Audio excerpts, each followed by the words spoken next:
ಒತ್ತಡದ ಬದುಕು, ಪೌಷ್ಟಿಕ ಆಹಾರದ ಕೊರತೆಯಿಂದ ಶುಗರ್, ಬಿಪಿ, ಬೊಜ್ಜು, ಗ್ಯಾಸ್ಟ್ರಿಕ್ ನಂತಹ ಆರೋಗ್ಯ ಸಮಸ್ಯೆ. ಹೆಚ್ಚು ಪೋಷಕಾಂಶಯುಕ್ತ ಆಹಾರ ಮತ್ತು ಸಿರಿಧಾನ್ಯಗಳೇ ಇದಕ್ಕೆ ಪರಿಹಾರ. ಮಿಲೆಕ್ಸ್ ಚೂರ್ಣಂ ಇಂದಿನ ವೇಗದ ಬದುಕಿಗೆ ಪುರಾತನ ಪೋಷಣೆಯ ಶಕ್ತಿ. ಇದು ಸಿರಿಧಾನ್ಯ, ಡ್ರೈ ಫ್ರೂಟ್ಸ್, ಮೊಳಕೆ ಕಾಳುಗಳು, ಧಾನ್ಯಗಳು ಹಾಗೂ ಸೀಡ್ಸ್ ಇಂದ ಸಮೃದ್ಧವಾಗಿದೆ. ಬನ್ನಿ ಮತ್ತೆ ಸಾಂಪ್ರದಾಯಿಕ ಸಿರಿಧಾನ್ಯಗಳಿಗೆ ಹಿಂದಿರುಗೋಣ. ಆರ್ಡರ್ ಮಾಡಲು ಲಿಂಕ್ ಡಿಸ್ಕ್ರಿಪ್ಷನ್ ಮತ್ತು ಪಿನ್ ಕಾಮೆಂಟ್ ನಲ್ಲಿದೆ.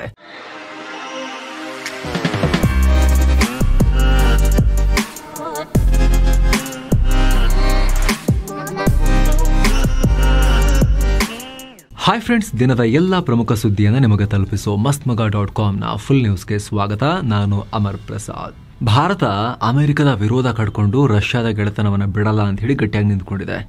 ಆದರೆ ಪುಟಿನ್ ಎಲ್ಲ ವಿಚಾರದಲ್ಲಿ ಸಪೋರ್ಟ್ ಮಾಡ್ತೀನಿ, ಜೊತೆಗಿರ್ತೀನಿ ಅಂತ ಹೇಳಿ ಒಂದು ವಿಚಾರದಲ್ಲಿ ಮಾತ್ರ ಭಾರತಕ್ಕೆ ಏಟು ಕೊಡ್ತಾನೆ ಇದ್ದಾರೆ, ಮೋಸ ಮಾಡ್ತಾನೆ ಇದ್ದಾರೆ. ಏನು, ನಮ್ಮ ಯುವ ಜನತೆಯನ್ನ, ಯುವಕರನ್ನ ಜಾಬ್ ಹೆಸರಲ್ಲಿ ಕರ್ಕೊಂಡು ಹೋಗಿ ಅಲ್ಲಿ ಯೂನಿಫಾರ್ಮ್ ಹಾಕಿ ಯುದ್ಧಕ್ಕೆ ಬಿಡ್ತಾ ಇರೋದು. ಈಗ ಅಗೇನ್ ಪಂಜಾಬ್ನ ಯುವಕರು ಉದ್ಯೋಗ ಅರಸಿ ಅಲ್ಲಿಗೆ ಹೋದವರು ದುಸ್ಥಿತಿಯನ್ನ ಬಿಚ್ಚಿಟ್ಟಿದ್ದಾರೆ. ಟ್ರಾವೆಲ್ ಏಜೆಂಟ್ಸ್ ಇಂದ ಮೋಸಕ್ಕೊಳಗಾಗಿ ನಾವೆಲ್ಲಿಗೆ ಬಂದ್ಬಿಟ್ಟಿದ್ದೀವಿ. ಯುಕ್ರೇನ್ ವಿರುದ್ಧ ರಷ್ಯಾ ಸೇನೆಯಲ್ಲಿ ನಮ್ಮನ್ನು ಹಾಕೊಂಡು ಪ್ರಾಣ ಹಿಂಡ್ತಾ ಇದ್ದಾರೆ ಅಂತ ಹೇಳಿದ್ದಾರೆ.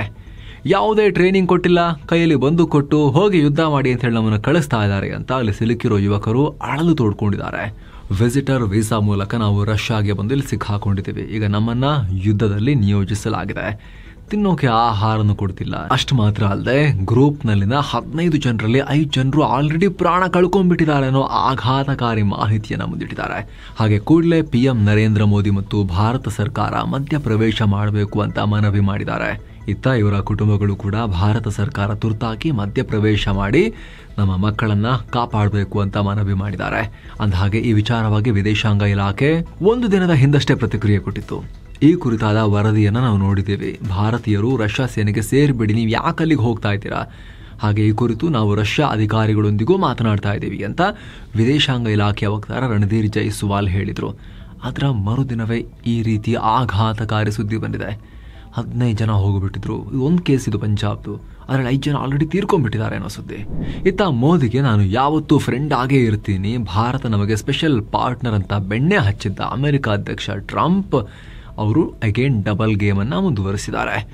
ರಷ್ಯಾದಿಂದ ತೈಲ ಖರೀದಿ ಮಾಡ್ತಿರೋ ಭಾರತ ಮತ್ತು ಚೀನಾ ಮೇಲೆ ಹೈ ಟ್ಯಾರಿಫ್ ಹಾಕಿ ಅಂತ G7 ರಾಷ್ಟ್ರಗಳಿಗೆ ಟ್ರಂಪ್ ಆಡಳಿತ ಪ್ರೆಷರ್ ಹಾಕೋಕೆ ಮುಂದಾಗಿದೆ. ಹೀಗಂತ ಬ್ರಿಟನ್ನ ಫಿನಾನ್ಷಿಯಲ್ ಟೈಮ್ಸ್ ರಿಪೋರ್ಟ್ ಮಾಡಿದೆ. ಈ ಕುರಿತು G7 ರಾಷ್ಟ್ರಗಳಾದ Canada, France, Germany, Italy, Japan ಮತ್ತು ಬ್ರಿಟನ್ ಜೊತೆ ಅಮೆರಿಕ ಡಿಸ್ಕಸ್ ಮಾಡುತ್ತೆ ಅನ್ನೋ ಮಾಹಿತಿ ಬರ್ತಾ ಇದೆ. ಇತ್ತೀಚೆಗಷ್ಟೇ ಟ್ರಂಪ್ ಭಾರತ ಮತ್ತು ಚೀನಾ ಮೇಲೆ 50ರಿಂದ 100% ವರೆಗೆ ಟ್ಯಾರಿಫ್ ಹಾಕಿ ಅಂತ ಯುರೋಪಿಯನ್ ರಾಷ್ಟ್ರಗಳಿಗೆ ಫೋರ್ಸ್ ಮಾಡಿದ್ರು, ಒತ್ತಾಯ ಮಾಡಿದ್ರು. ನೀವೇನಾದ್ರು ಸಪೋರ್ಟ್ ಮಾಡಿ ನನಗೆ ನೀವು ಟ್ಯಾರಿಫ್ ಜಾಸ್ತಿ ಮಾಡಿದ್ರೆ ನಾನು ಇನ್ನೂ ಜಾಸ್ತಿ ಮಾಡ್ತೀನಿ ಅಂತ ನೈಸ್ ಹೊಡೆಯೋಕ್ಕೆ ಯುರೋಪಿನವ್ರನ್ನ ಸ್ವಲ್ಪ ಅವ್ರ ಕಡೆ ಸೇರಿಸ್ಕೊಳ್ಳೋಕೆ ಪ್ರಯತ್ನ ಪಟ್ಟಿದ್ರು. ಆದರೆ ಯುರೋಪಿಯನ್ ರಾಷ್ಟ್ರಗಳು ಆ ರೀತಿ ಕೆಲಸ ಮಾಡಿಲ್ಲ. ಅದರ ಬೆನ್ನಲ್ಲೇ ಈಗ ಈ ಮಾಹಿತಿ ಬರ್ತಾ ಇದೆ. G7 ರಾಷ್ಟ್ರಗಳ ಮೇಲೆ ಟ್ರಂಪ್ ಪ್ರೆಷರ್ ಹಾಕೋಕೆ ಪ್ಲಾನ್ ಮಾಡಿದ್ದಾರೆ ಅನ್ನೋ ಮಾಹಿತಿ ಬರ್ತಾ ಇದೆ. ಏನು ಸ್ನೇಹಿತರೆ, ದಂಗೆಯನ್ನ ಕಂಡ ನೇಪಾಳಕ್ಕೆ ಹೊಸ ಲೀಡರ್ ಸಿಕ್ಕಿದ್ದಾರೆ. ನೇಪಾಳ ಸುಪ್ರೀಂ ಕೋರ್ಟ್ನ ಮಾಜಿ ಮುಖ್ಯ ನ್ಯಾಯಮೂರ್ತಿ ಸುಶೀಲಾ ಕಾರ್ಕಿ ಮಧ್ಯಂತರ ಸರ್ಕಾರದ ಪ್ರಧಾನಿಯಾಗಿ ಪ್ರಮಾಣ ವಚನ ಸ್ವೀಕರಿಸ್ತಾ ಇದ್ದಾರೆ. ನೇಪಾಳ ಸೇನೆ ಮತ್ತು ನೇಪಾಳ ಅಧ್ಯಕ್ಷ ರಾಮಚಂದ್ರ ಪೌಡೆಲ್ ಜೊತೆಗೆ ಜೆನ್ಜಿ ಯುವಕರು ಬ್ಯಾಕ್ ಟು ಬ್ಯಾಕ್ ಮಾತುಕತೆ ನಡೆಸಿದ ಬೆನ್ನಲ್ಲೇ ಈ ನಿರ್ಧಾರ ಮಾಡಲಾಗಿದೆ. ಇನ್ನು ಸುಶೀಲಾ ಕಾರ್ಕಿ ಅವರ ಪರಿಚಯ ನೋಡೋದಾದ್ರೆ, ನೇಪಾಳದ ಮಾಜಿ CJN ಅಂತ ಹೇಳಬೇಕು, ಚೀಫ್ ಜಸ್ಟಿಸ್ ಆಫ್ ನೇಪಾಳ ಆಗಿದ್ದವರು. ಜುಲೈ 2016ರಿಂದ ಜೂನ್ 2017ರವರೆಗೆ ಅಧಿಕಾರದಲ್ಲಿದ್ದರು. ನೇಪಾಳ ಸುಪ್ರೀಂ ಕೋರ್ಟ್ನ ಮೊದಲ ಮಹಿಳಾ CJ ಆಗಿ ಕೆಲಸ ಮಾಡಿದ್ದಾರೆ, ಚೀಫ್ ಜಸ್ಟಿಸ್ ಆಗಿ. ತಮ್ಮ ಅವಧಿಯಲ್ಲಿ ಭ್ರಷ್ಟಾಚಾರ ಕೇಸ್ಗಳಲ್ಲಿ ಮಹತ್ವದ ತೀರ್ಪುಗಳನ್ನು ಕೂಡ ಹೊರಡಿಸಿದ್ದಾರೆ. ಹಾಗೂ ಪೊಲಿಟಿಕಲ್ ಸೈನ್ಸ್ ಮತ್ತು ಲಾ 2 ಡಿಗ್ರಿಯನ್ನ ಇವರು ಹೊಂದಿದ್ದಾರೆ. ಸಾಕಷ್ಟು ನಾಲೆಜಬಲ್ ಪರ್ಸನ್, ಹೀಗಾಗಿ ಇವ್ರನ್ನೇ ಆಯ್ಕೆ ಮಾಡಿಕೊಂಡಿದ್ದಾರೆ. ಇನ್ನು ಈ ಹೊಸ ನಾಯಕಿಯ ಮುಂದೆ ಜೆನ್ಜಿಗಳು 3 ಕಂಡೀಷನ್ ಇಟ್ಟಿದ್ದಾರೆ. ಮೊದಲನೇದು, ಸಂಸತ್ತನ್ನು ವಿಸರ್ಜಿಸಿ ಹೊಸ ಚುನಾವಣೆ ನಡೆಸಬೇಕು. ಎರಡನೇದು, ಈಗ ಆಗಿರೋ ಹಾನಿ ಬಗ್ಗೆ ಸೂಕ್ತ ಮಾಹಿತಿ ಕೊಡಬೇಕು. ತಕ್ಷಣಕ್ಕೆ ತನಿಖೆ ಮಾಡಿ ಆ ಮಾಹಿತಿಯನ್ನು ಹೊರ ಹಾಕಬೇಕು. ಮೂರನೇದು, ಭ್ರಷ್ಟರ ವಿರುದ್ಧ ನ್ಯಾಯಾಂಗ ತನಿಖೆ ಆಗಬೇಕು ಅಂತ ಆಗ್ರಹ ಮಾಡಿದ್ದಾರೆ. ಈ ಮಧ್ಯೆ ಬ್ರಿಟನ್ ಮೂಲದ ಸಂಶೋಧಕ ಡಾಕ್ಟರ್ ಡೇವಿಡ್ ಸೆಡಾನ್ ನೇಪಾಳ ದಂಗೆ ಕುರಿತು ದೊಡ್ಡ ವಾರ್ನಿಂಗ್ ಕೊಟ್ಟಿದ್ದಾರೆ. ಯಾವೆಲ್ಲ ರಾಷ್ಟ್ರಗಳಲ್ಲಿ ವಯೋವೃದ್ಧರು ಅಧಿಕಾರ ನಡೆಸ್ತಾ ಇದ್ದಾರೋ ಆ ದೇಶಗಳಿಗೆಲ್ಲ ಈ ನೇಪಾಳದ ಘಟನೆ ಎಚ್ಚರಿಕೆಯ ಕರೆಗಂಟೆ. ಅಮೆರಿಕದ ಟ್ರಂಪ್ ರಿಂದ ಹಿಡಿದು ಅನೇಕ ದೇಶಗಳಲ್ಲಿ ವಯೋವೃದ್ಧರೇ ದೇಶದ ನಿಯಂತ್ರಣವನ್ನು ಪಡ್ಕೊಂಡಿದ್ದಾರೆ. ಅತ್ತ ರಾಜಕಾರಣದಲ್ಲಿ ಯುವಜನರು ಇದ್ರೂ ಕೂಡ ಅವರಿಗೆ ಸಣ್ಣ ಪುಟ್ಟ ಕೆಲಸ ಮಾತ್ರ ಕೊಡಲಾಗ್ತಿದೆ. ನೇಪಾಳ ಮತ್ತು ಭಾರತದಂತಹ ರಾಷ್ಟ್ರಗಳಲ್ಲಿ ಯುವಜನತೆ ಹೆಚ್ಚಿರುವಾಗ ಇಂಥ ರೀತಿ ರಿವಾಜು ತುಂಬಾನೇ ಅಪಾಯಕಾರಿ. ಯುವಜನರಿಗೆ ಸರಿಯಾದ ಅಪಾರ್ಚುನಿಟೀಸ್ ಕೊಡದೆ ಹೋದರೆ ಅವರು ಫ್ರಸ್ಟ್ರೇಟ್ ಆಗ್ತಾರೆ. ಫ್ರಸ್ಟ್ರೇಷನ್ ಜಾಸ್ತಿ ಆದರೆ ಅವರು ಬೀದಿಗಿಳಿದು ಪ್ರತಿಭಟಿಸಬಹುದು ಅಂತ ದೊಡ್ಡ ವಾರ್ನಿಂಗ್ ಕೊಟ್ಟಿದ್ದಾರೆ. ಇತ್ತ ಸಮಾಜವಾದಿ ಪಾರ್ಟಿ ಮುಖ್ಯಸ್ಥ ಅಖಿಲೇಶ್ ಯಾದವ್ ಕೂಡ ಇದೇ ರೀತಿ ಹೇಳಿಕೆಯನ್ನು ಕೊಟ್ಟಿದ್ದಾರೆ. ದೇಶದಲ್ಲಿ ಮತಗಳ್ಳತನ ನಡೀತಾ ಇದೆ ಅಂತೇಳಿ ಆರೋಪ ಮಾಡಿದ್ದಾರೆ. ರಾಹುಲ್ ಗಾಂಧಿ ಆರೋಪವನ್ನು ಇವರು ಕೂಡ ಮಾಡಿದ್ದಾರೆ. ಇದು ಹೀಗೆ ನೀವು ಮಾಡಿದ್ರೆ ಅಂದರೆ ಇವರು ಈ ರೀತಿ ಆರೋಪ ಮಾಡಿ ಅದು ನಿಜವೇ ಆಗಿದ್ದು ಹೀಗೆ ಮುಂದುವರೆದ್ರೆ ನೇಪಾಳದಂತೆ ಇಲ್ಲೂ ಕೂಡ ಜನ ಬೀದಿಗಿಳಿದು ಪ್ರತಿಭಟನೆ ಮಾಡ್ತಾರೆ ನೋಡಿ ಅಂತ ಹೇಳಿ ದಾಳಿ ಮಾಡಿದ್ದಾರೆ, ವಾಗ್ದಾಳಿ ಮಾಡಿದ್ದಾರೆ. ಇನ್ನು ನೇಪಾಳದ ದಂಗೆಯಲ್ಲಿ 200ಕ್ಕೂ ಅಧಿಕ ಕರ್ನಾಟಕ ಮೂಲದ ಪ್ರವಾಸಿಗರು ಸಿಕ್ಕಾಕೊಂಡಿದ್ದಾರೆ. ಹಲವರು ಮುಚ್ಚಿರೋ ಬಾರ್, ರೆಸ್ಟೋರೆಂಟ್, ಏರ್ಪೋರ್ಟ್ಗಳಲ್ಲಿ ಆಶ್ರಯ ಪಡೆದಿದ್ದಾರೆ. ಸ್ಥಳಾಂತರಗೊಳ್ಳೋಕೆ ವೇಟ್ ಮಾಡ್ತಿದ್ದಾರೆ. ದಂಗೆಗೂ ಮುಂಚೆ ಇವರೆಲ್ಲ ಹೋಟೆಲ್ನಲ್ಲಿ ಉಳ್ಕೊಂಡಿದ್ರು. ಆದರೆ ಈಗ ಸೇಫ್ಟಿ ದೃಷ್ಟಿಯಿಂದ ಅಲ್ಲಿಂದ ಜಾಗ ಖಾಲಿ ಮಾಡಿ ಅಂತ ಹೋಟೆಲ್ ಮಾಲೀಕರು ಹೇಳಿದ್ರು. ಹಾಗಾಗಿ ಕನ್ನಡಿಗರು ಅತಂತ್ರ ಸ್ಥಿತಿಯಲ್ಲಿದ್ದಾರೆ. ಇನ್ನು ಈ ಜೆನ್ಝಿಗಳ ಪ್ರತಿಭಟನೆಯಿಂದಾಗಿ ಭಾರಿ ನಷ್ಟ ಉಂಟಾಗಿದೆ. ನೇಪಾಳದ ಹೋಟೆಲ್ ಇಂಡಸ್ಟ್ರಿಗೆ ದೊಡ್ಡ ಹೊಡೆತ ಬಿದ್ದಿದೆ. ಇದುವರೆಗೂ ಹತ್ತತ್ರ 2.5 ಸಾವಿರ ಕೋಟಿ ರೂಪಾಯಿ ನಷ್ಟ ಆಗಿದೆ ಅಂತ ವರದಿಯಾಗಿದೆ. ಇನ್ನೊಂದು ಕಡೆ ನೇಪಾಳದ ನೂತನ ಪ್ರಧಾನಿಗಾಗಿ ಹೊಸ ಪ್ರಧಾನಮಂತ್ರಿ ಕಚೇರಿ ಕೂಡ ನಿರ್ಮಾಣ ಆಗ್ತಾ ಇದೆ. ನಿರ್ಮಾಣ ಹಂತದಲ್ಲಿರೋ ಗೃಹ ಸಚಿವಾಲಯದ ಕಟ್ಟಡದಲ್ಲಿ ಸುಸಜ್ಜಿತ ಕೊಠಡಿಯನ್ನು ನಿರ್ಮಿಸಲಾಗಿದೆ. ದಂಗೆಯಿಂದಾಗಿ ಪ್ರಧಾನಿಗಳ ಕಚೇರಿಗೆಲ್ಲ ಬೆಂಕಿ ಇಟ್ಟಿದ್ರಲ್ಲ, ಹೋಗಿದೆಯಲ್ಲ, ಆಫೀಸ್ ಇಲ್ವಲ್ಲ, ಹೀಗಾಗಿ ಹೊಸ ಕಟ್ಟಡದಲ್ಲಿ ಈಗ ಜಾಗ ಮಾಡಿಕೊಡ್ಲಾಗ್ತಿದೆ ಪ್ರಧಾನಿಗೆ ನೆಕ್ಸ್ಟ್ ಬರೋರಿಗೆ. ನೇತ್ರಾವತಿ ತೀರದ ಬುರ್ಡೆ ಪ್ರಕರಣ ಈಗ ಮತ್ತೆ ಮುನ್ನೆಲೆಗೆ ಬಂದಿದ್ದು ಕೇಸ್ಗೆ ಹೊಸ ಟ್ವಿಸ್ಟ್ ಸಿಕ್ಕಿದೆ. ಬುರ್ಡೆ ಬೆನ್ನತ್ತಿರೋ SIT ತಂಡ ಸೌಜನ್ಯರ ಮಾವ ವಿಠಲ್ ಗೌಡರನ್ನ ಬಂಗ್ಲಾಗುಡ್ಡ ಕಾಡಿಗೆ ಸ್ಥಳ ಮಹಜರಿಗೆ ಕರ್ಕೊಂಡು ಹೋಗಿದ್ರು. ಈ ಸ್ಥಳ ಮಹಜರ ನಂತರ ವಿಠಲ್ ಗೌಡ ಒಂದು ಸ್ಫೋಟಕ ಹೇಳಿಕೆಯನ್ನು ಕೊಟ್ಟಿದ್ದಾರೆ. ಬಂಗ್ಲಾಗುಡ್ಡ ಕಾಡಿನಲ್ಲಿ ರಾಶಿನೇ ಹೆಣ ಸಿಕ್ಕಿದೆ ಅಂತ ಹೇಳಿದ್ದಾರೆ. ಮಹಜರಿಗೆ ಕರ್ಕೊಂಡು ಹೋದ ವೇಳೆ 8 ಕಡೆ ಪತ್ತೆಯಾಗಿದೆ. ಬಂಗ್ಲಾಗುಡ್ಡ ಕಾಡಿಗೆ ನನ್ನನ್ನು 2 ಸಲ ಕರ್ಕೊಂಡು ಹೋದ್ರು. ಹೆಣಗಳ ರಾಶಿನೇ ನಾನು ನೋಡಿಬಿಟ್ಟೆ. ಎಲುಬುಗಳು ಅಲ್ಲಲ್ಲಿ ಸ್ಪ್ರೆಡ್ ಆಗಿದ್ದಾವೆ. ಎಲ್ಲ ರಾಶಿ ಅಲ್ಲಲ್ಲಿ ಮಿಜಿ ಅಂತ ಹೇಳಿ ಬಾಡಿಗಳು ಬಿದ್ದಿದ್ದಾವೆ ಅನ್ನೋ ರೀತಿ ಹೇಳಿಕೆಯನ್ನು ಕೊಟ್ಟಿದ್ದಾರೆ. ಅಲ್ಲದೆ ಚಿನ್ನಯ್ಯ ಹೇಳಿದ್ದು ಸರಿಯಾಗಿದೆ ನೋಡಿ, ಎಲ್ಲ ಸಿಕ್ಬಿಡ್ತು ಅಂತ ಹೇಳಿದ್ದಾರೆ. ಈ ನಡುವೆ ಮಹೇಶ್ ಶೆಟ್ಟಿ ತಿಮರೋಡಿ ಬೆಳ್ತಂಗಡಿ SIT ಕಚೇರಿಗೆ ದೂರು ಕೊಟ್ಟಿದ್ದಾರೆ. ಧಾರ್ಮಿಕ ಸ್ಥಳದಲ್ಲಿರೋ ದೇವಸ್ಥಾನದಿಂದ ನಡೆಸೋ ಲಾಡ್ಜ್ಗಳಲ್ಲಿ ನಡೆದ 4 ಸಂಭಾವ್ಯ ಕೊಲೆ ಪ್ರಕರಣಗಳ ಆರೋಪದ ಕುರಿತು ದೂರು ಕೊಟ್ಟಿದ್ದಾರೆ. 2006ರಿಂದ 2010 ಅವಧಿಯಲ್ಲಿ ಗಾಯತ್ರಿ, ಶರಾವತಿ ಮತ್ತು ವೈಶಾಲಿ ವಸತಿ ಗೃಹಗಳಲ್ಲಿ 4 ಅನುಮಾನಾಸ್ಪದ ಸಾವುಗಳಾಗಿವೆ. ಈ ಸಾವುಗಳ ಕುರಿತು ಗಂಭೀರ ಆರೋಪಗಳು ಬಂದಿದ್ವು. ಹೀಗಾಗಿ ತಕ್ಷಣ FIR ದಾಖಲಿಸಿಕೊಂಡು ತನಿಖೆ ನಡೆಸಿ ಅಂತ ದೂರು ಕೊಟ್ಟಿದ್ದಾರೆ. ಈ ದೂರಿನ ಕುರಿತು ಗೃಹ ಮಂತ್ರಿ ಜಿ ಪರಮೇಶ್ವರ್ ರಿಯಾಕ್ಟ್ ಮಾಡಿದ್ದಾರೆ. ತಿಮರೋಡಿ ಕೊಟ್ಟ ದೂರನ್ನ SIT ಚೆಕ್ ಮಾಡುತ್ತೆ. ಪ್ರಕರಣ ಬೇರೆ ಬೇರೆ ದಿಕ್ಕಿಗೆ ಎಳ್ಕೊಂಡು ಹೋಗೋ ಪ್ರಯತ್ನ ನಡೆದ್ರೆ SIT ಅವರು ಬೇರೆ ತನಿಖೆ ಮಾಡ್ತಾರೆ ಅಂತ ಹೇಳಿದ್ದಾರೆ. ಅಲ್ಲದೆ ಯಾರೋ ಕೊಟ್ಟ ಹೇಳಿಕೆ ಮೇಲೆ ನಾವು ತೀರ್ಮಾನ ಮಾಡಕ್ ಬರಲ್ಲ. SIT ಮುಂದೆ ಏನ್ ದೂರು ಕೊಟ್ಟಿರ್ತಾರೋ ಅದಕ್ಕೆ ಸಾಕ್ಷ್ಯ ಕೊಟ್ಟಿರ್ತಾರೆ. ಅದನ್ನ ನೋಡಿಕೊಂಡು SIT ಏನ್ ಮಾಡಬೇಕು ಅಂತ ಡಿಸೈಡ್ ಮಾಡುತ್ತೆ. ಸರ್ಕಾರದ ಅನುಮತಿ ಬೇಕಂದ್ರೆ ಕೇಳ್ತಾರೆ. ಸದ್ಯಕ್ಕೆ ಯಾವುದೇ ಅನುಮತಿ ಕೇಳೋಕೆ ಅವರು ಬಂದಿಲ್ಲ ಅಂತ ಹೇಳಿದ್ದಾರೆ. ಏನು SIT ತಂಡದ ತನಿಖೆ ಕೂಡ ಮುಂದುವರೆದಿದೆ. ಗಿರೀಶ್ ಮಟ್ಟಣ್ಣನವರ್, ಟಿ ಜಯಂತ್, ವಿಠಲ್ ಗೌಡ ಹಾಗೂ ಪ್ರದೀಪ್ರ ನಿರಂತರ ವಿಚಾರಣೆ ನಡೆಸಿ SIT ದಾಖಲೆ ಸಂಗ್ರಹ ಮಾಡ್ತಾ ಇದೆ. ಮನಾಫ್, ಜಯಂತ್, ಟಿ ಸೇರಿದ ಹಾಗೆ ಹಲವರ ಫೋನ್ ಸೀಸ್ ಮಾಡಲಾಗಿದೆ. ಇನ್ನು ಹಿಂದುಳಿದ ವರ್ಗಗಳ ಆಯೋಗದ ನೇತೃತ್ವದಲ್ಲಿ ಹೊಸದಾಗಿ ಜಾತಿ ಗಣತಿ ನಡೆಸೋಕೆ ಸಿಎಂ ಸಿದ್ದರಾಮಯ್ಯ ನೇತೃತ್ವದ ರಾಜ್ಯ ಸರ್ಕಾರ ನಿರ್ಧಾರ ಮಾಡಿದೆ. ಸೆಪ್ಟೆಂಬರ್ 22ರಿಂದ ಅಕ್ಟೋಬರ್ 7ರವರೆಗೆ ಮಧುಸೂದನ್ ನಾಯಕ್ ಸಮಿತಿ ಸಮೀಕ್ಷೆ ನಡೆಸುತ್ತೆ. ಈ ಕುರಿತು ಸುದ್ದಿಗೋಷ್ಠಿ ನಡೆಸಿ ಮಾಹಿತಿ ಕೊಟ್ಟಿರೋ ಸಿಎಂ, ಕಾಂತರಾಜು ಅಧ್ಯಕ್ಷತೆಯಲ್ಲಿ ಸರ್ವೆ ಮಾಡಿಸಿದ್ವಿ, ಆದರೆ ವರದಿ 10 ವರ್ಷ ಹಳೆಯದು. ಹೀಗಾಗಿ ಕಾಂತರಾಜು ವರದಿಯನ್ನು ರಿಜೆಕ್ಟ್ ಮಾಡಿದ್ದೇವೆ. ಈಗ ಮರು ಸಮೀಕ್ಷೆ ನಡೆಯುತ್ತೆ. ಈ ಸಮೀಕ್ಷೆಗೆ ಸದ್ಯ 420 ಕೋಟಿಯಷ್ಟು 420 crores ಖರ್ಚಾಗತ್ತೆ. ಅಗತ್ಯ ಬಿದ್ದರೆ ಇನ್ನೂ ಹೆಚ್ಚಿನ ಅನುದಾನ ಕೊಡ್ತೀವಿ ಅನ್ನೋ ಒಂದು ಹೇಳಿಕೆಯನ್ನು ಕೊಟ್ಟಿದ್ದಾರೆ. ಚೆನ್ನಾಗಿದೆ ನಂಬರ್, 420 crores. ಪ್ರತಿಯೊಬ್ಬರಿಗೂ ಸಮಾನತೆ ಕಲ್ಪಿಸೋ ಉದ್ದೇಶದಿಂದ ಈ ಗಣತಿ ಮುಖ್ಯವಾಗಿದ್ದು 7 ಕೋಟಿ ಜನರ ಸಾಮಾಜಿಕ ಶೈಕ್ಷಣಿಕ ಮಾಹಿತಿಯನ್ನು ಪಡಿತಾ ಇದ್ದೀವಿ. ಎಲ್ಲ ನಾಗರಿಕರು ಪಾಲ್ಗೊಂಡು ಈ ಸಮೀಕ್ಷೆಯಲ್ಲಿ ಕೇಳೋ 60 ಪ್ರಶ್ನೆಗಳಿಗೆ ಉತ್ತರಿಸಿ. ಈ ಸಮೀಕ್ಷಾ ಕಾರ್ಯದಲ್ಲಿ 1.75 ಲಕ್ಷ ಶಿಕ್ಷಕರು ಪಾಲ್ಗೊಳ್ತಾರೆ. ಪ್ರತಿ ಶಿಕ್ಷಕರಿಗೆ 20,000 ರೂಪಾಯಿ ವಿಶೇಷ ಗೌರವಧನ ದುಡ್ಡು ಕೂಡ ಕೊಡ್ತೀವಿ ಅಂತ ಸಿದ್ದರಾಮಯ್ಯ ಹೇಳಿಕೆಯನ್ನು ಕೊಟ್ಟಿದ್ದಾರೆ. ಮಲ್ಟಿಪ್ಲೆಕ್ಸ್ ಸೇರಿದಂತೆ ಕರ್ನಾಟಕದ ಎಲ್ಲ ಚಿತ್ರಮಂದಿರಗಳಲ್ಲಿ ಏಕರೂಪ ದರ ನಿಗದಿ ಮಾಡಿ ರಾಜ್ಯ ಸರ್ಕಾರ ಅಧಿಕೃತ ಆದೇಶ ಹೊರಡಿಸಿದೆ. ಎಲ್ಲ ಭಾಷೆ ಚಿತ್ರಗಳಿಗೆ ಹಾಗೂ ಎಲ್ಲ ಪ್ರದರ್ಶನಕ್ಕೆ ಎಲ್ಲ ರೀತಿಯ ತೆರಿಗೆ ಹೊರತುಪಡಿಸಿ ಟಿಕೆಟ್ ದರ 200 ರೂಪಾಯಿ ಮೀರಬಾರದು ಅಂತ ಆದೇಶದಲ್ಲಿ ಹೇಳಲಾಗಿದೆ. ಆದರೆ 75 ಸೀಟ್ ಇದೆ, ಅಂದರೆ ಈ ಸೂಪರ್ ಲಕ್ಸುರಿ ಎಲ್ಲ ಇರ್ತಾವಲ್ಲ ಕೆಲವೊಂದು 75ಕ್ಕಿಂತ ಕಮ್ಮಿ ಸೀಟಿನ ಪ್ರೀಮಿಯಂ ಸೌಲಭ್ಯದ ಮಲ್ಟಿಪ್ಲೆಕ್ಸ್ಗಳಲ್ಲಿ ಅವುಗಳನ್ನು ಇದರಿಂದ ಹೊರಗಿಡಲಾಗಿದೆ. ಅಂದಹಾಗೆ ಕರ್ನಾಟಕದಲ್ಲಿ ಮಲ್ಟಿಪ್ಲೆಕ್ಸ್ ಮಾಲೀಕರು ಸಿನಿಮಾಗೆ ದರ ಹೆಚ್ಚು ಮಾಡಿರೋ ಕಾರಣ ಜನ ಸಿನಿಮಾಗೆ ಬರ್ತಿಲ್ಲ ಅಂತ ಸಿನಿಮಾ ಕಲಾವಿದರು ಸೋಷಿಯಲ್ ಮೀಡಿಯಾದಲ್ಲಿ ಆಂದೋಲನ ಮಾಡಿದ್ರು. ಬೇರೆ ಸ್ಟೇಟ್ಸ್ನಲ್ಲಿ ಮಾಡಿದ ಹಾಗೆ ಇಲ್ಲೂ ಕೂಡ ದರ ಫಿಕ್ಸ್ ಮಾಡಿ ಅಂತ ಸರ್ಕಾರಕ್ಕೆ ಒತ್ತಾಯಿಸಿದ್ರು. ಇದರ ಬೆನ್ನಲ್ಲೇ ಸರ್ಕಾರ ಸಮಿತಿ ರಚಿಸಿತ್ತು. ನಂತರ ಸಮಿತಿ ಟಿಕೆಟ್ ದರಕ್ಕೆ ಗರಿಷ್ಠ ಮಿತಿಯನ್ನು ನಿಗದಿಪಡಿಸಬೇಕು ಅಂತ ವರದಿ ಕೊಟ್ಟಿತ್ತು. ಈಗ ರಾಜ್ಯ ಸರ್ಕಾರ ಈ ನಿರ್ಧಾರಕ್ಕೆ ಬಂದಿದೆ. ಇನ್ನು ಅಮೆರಿಕ ಭಾರತಕ್ಕೆ ಹಾಕಿರೋ ಟ್ಯಾರಿಫ್ ಬಗ್ಗೆ RSS ಮುಖ್ಯಸ್ಥ ಮೋಹನ್ ಭಾಗವತ್ ಮಾತನಾಡಿದ್ದಾರೆ. ಭಾರತ ಕಾಣ್ತಿರೋ ಪ್ರಗತಿಗೆ ಹೆದರಿ ಟ್ಯಾರಿಫ್ ಹಾಕಿದ್ದಾರೆ ಅಂತ ಹೇಳಿದ್ದಾರೆ. ಭಾರತ ಬೆಳೆದ್ರೆ ನಮಗೆಲ್ಲ ಜಾಗ ಇರೋದಿಲ್ಲ ಅಂತ ಜಗತ್ತಿನಾದ್ಯಂತ ತುಂಬಾ ಜನ ಭಯ ಬಿದ್ದಿದ್ದಾರೆ.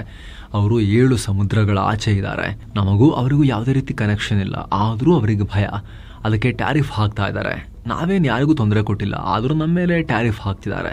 ಅದೇ ತೊಂದರೆ ಕೊಡೋರಿಗೆ ಏನೂ ಮಾಡ್ತಾ ಇಲ್ಲ. ನಾನು ನನ್ನದು ಅನ್ನೋದ್ರಿಂದ ಈ ಸಮಸ್ಯೆ ಆಗ್ತಾ ಇದೆ.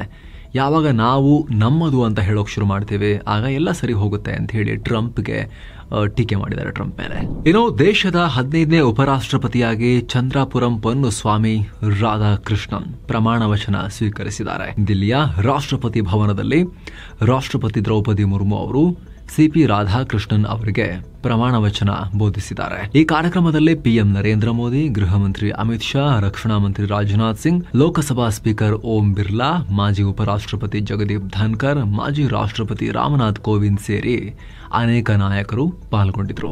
ಇನ್ನು 2023ರಲ್ಲಿ ಈಶಾನ್ಯ ರಾಜ್ಯ ಮಣಿಪುರದಲ್ಲಿ ಜನಾಂಗೀಯ ಸಂಘರ್ಷದ ನಂತರ ಇದೇ ಮೊದಲ ಬಾರಿಗೆ PM ನರೇಂದ್ರ ಮೋದಿ ಅಲ್ಲಿಗೆ ಭೇಟಿ ಕೊಡ್ತಿದ್ದಾರೆ. ಶನಿವಾರ ಅಂದ್ರೆ ಸೆಪ್ಟೆಂಬರ್ 13ಕ್ಕೆ ಮೋದಿ ಮಣಿಪುರಕ್ಕೆ ಭೇಟಿ ಕೊಡ್ತಾರೆ. PM ನರೇಂದ್ರ ಮೋದಿ ಅವರ ಆಫೀಸ್ ಇದನ್ನ ಕನ್ಫರ್ಮ್ ಮಾಡಿದೆ. ಸೆಪ್ಟೆಂಬರ್ 13ರಿಂದ 15ರವರೆಗೆ PM ಮೋದಿ ಮಣಿಪುರ ಸೇರಿ ಮಿಜೋರಾಂ, ಅಸ್ಸಾಂ, ಪಶ್ಚಿಮ ಬಂಗಾಳ ಮತ್ತು ಬಿಹಾರಕ್ಕೆ ವಿಸಿಟ್ ಮಾಡ್ತಾರೆ. ಮೊದಲು ಮಿಜೋರಾಂಗೆ ಭೇಟಿ ಕೊಟ್ಟು ನಂತರ ಮಣಿಪುರಕ್ಕೆ ಹೋಗ್ತಾರೆ. ಇನ್ನು ದೇಶದಲ್ಲಿ ಪಟಾಕಿ ನಿಷೇಧಕ್ಕೆ ಸಂಬಂಧಪಟ್ಟಂತೆ ಸುಪ್ರೀಂ ಕೋರ್ಟ್ ಮಹತ್ವದ ಹೇಳಿಕೆ ಕೊಟ್ಟಿದೆ. ಪಟಾಕಿ ನಿಷೇಧ ದಿಲ್ಲಿ ಮತ್ತು ಅದರ ಸುತ್ತಮುತ್ತಲಿನ ಪ್ರದೇಶಗಳಿಗೆ ಮಾತ್ರ ಸೀಮಿತ ಆಗಬಾರದು, ಇಡೀ ದೇಶದಲ್ಲಿ ಬ್ಯಾನ್ ಆಗಬೇಕು ಅಂತ CJI ಗವಾಯಿ ಹೇಳಿದ್ದಾರೆ. ಇತ್ತೀಚೆಗಷ್ಟೇ PM ನರೇಂದ್ರ ಮೋದಿ ಮತ್ತವರ ತಾಯಿ ದಿವಂಗತ ಹೀರಾಬೇನ್ ಮೋದಿ ಅವ್ರನ್ನ ಕಾಂಗ್ರೆಸ್ ಕಾರ್ಯಕರ್ತರು ನಿಂದಿಸಿ ದೊಡ್ಡ ವಿವಾದ ಆಗಿತ್ತು. ಈಗ ಓಕೆ, ಅದು ಯಾರೋ ಫ್ರಿಂಜ್ ಕಾಂಗ್ರೆಸ್ ಕಾರ್ಯಕರ್ತ, ದೊಡ್ಡ ನಾಯಕ ಯಾರೋ ಆ ರೀತಿ ಹೇಳಿಕೆ ಕೊಟ್ಟಿದ್ದಲ್ಲ, ಯಾರೋ ಸಣ್ಣ ಪುಟ್ಟ ಲೆವೆಲ್ನಲ್ಲಿ ನಾಲಿಗೆ ಹರಿಬಿಟ್ಟಿದ್ದಾನೆ ಅಂತ ಅದು ಅಲ್ಲಿಗೆ ಸ್ವಲ್ಪ ಕೂಲ್ ಆಗ್ತಿರೋ ಟೈಮ್ನಲ್ಲಿ ಈಗ ಕಾಂಗ್ರೆಸ್ ಪಾರ್ಟಿಯೇ ಒಂದು ಕೆಲಸ ಮಾಡಿದೆ. ಮೋದಿ ಮತ್ತವರ ತಾಯಿಯ ಕುರಿತು AI ಜನರೇಟೆಡ್ ವಿಡಿಯೋವನ್ನು ರಿಲೀಸ್ ಮಾಡಿ ಕಾಮಿಡಿ ಮಾಡಿದೆ ಅಥವಾ ಕಾಲೆಳೆದಿದೆ. ಇದರಲ್ಲಿ ಮೋದಿ ಇವತ್ತು ಮತಗಳತನ ಮಾಡಿದ್ದಾಯ್ತು, ಈಗ ಹೋಗಿ ಮಲಗ್ತೀನಿ ಅಂತ ನಿದ್ರೆಗೆ ಜಾರೋ ತರ ತೋರಿಸಿದ್ದಾರೆ. ಆಗ ಕನಸಲ್ಲಿ ಅವರ ತಾಯಿ ಬಂದು ವೋಟ್ಗೋಸ್ಕರ ನನ್ನ ಹೆಸರು ಉಪಯೋಗಿಸಿಕೊಂಡು ರಾಜಕೀಯ ಮಾಡ್ತಾ ಇದೀಯಾ, ಪಾಲಿಟಿಕ್ಸ್ಗೋಸ್ಕರ ಎಷ್ಟು ನೀಚ ಕೆಲಸ ಮಾಡ್ತಾ ಇದೀಯಾ ಅಂತ ಅವರ ತಾಯಿ ಬಂದು ಬಯೋತರ ಮೋದಿಗೆ. ಈ ರೀತಿ AI ಇಂದ ವಿಡಿಯೋ ಜನರೇಟ್ ಮಾಡಿ ಇದನ್ನ ಶೇರ್ ಮಾಡಿದ್ದಾರೆ. ಕಾಂಗ್ರೆಸ್ನ ಈ ಕೃತ್ಯಕ್ಕೆ ಬಿಜೆಪಿ ತೀವ್ರವಾಗಿ ಖಂಡಿಸಿದೆ. ಕಾಂಗ್ರೆಸ್ ಎಲ್ಲ ಲಿಮಿಟ್ ಕ್ರಾಸ್ ಮಾಡಿದೆ, ರಾಜಕೀಯಕ್ಕಾಗಿ ಇಷ್ಟೊಂದು ಚೀಪ್ ಆಗಿ ವರ್ತಿಸ್ತಾ ಇದೆ, ದಿವಂಗತರನ್ನ ಕೂಡ ಟಾರ್ಗೆಟ್ ಮಾಡಿ ಅಸಹ್ಯವಾಗಿ ನಡ್ಕೊಳ್ತಾ ಇದೆ ಅಂತ ಹೇಳಿ ಟೀಕಿಸಿದೆ. ದೇಶದಲ್ಲಿ ಮತ್ತೊಂದು ದೊಡ್ಡ ವಿಮಾನ ದುರಂತ ತಪ್ಪಿದೆ.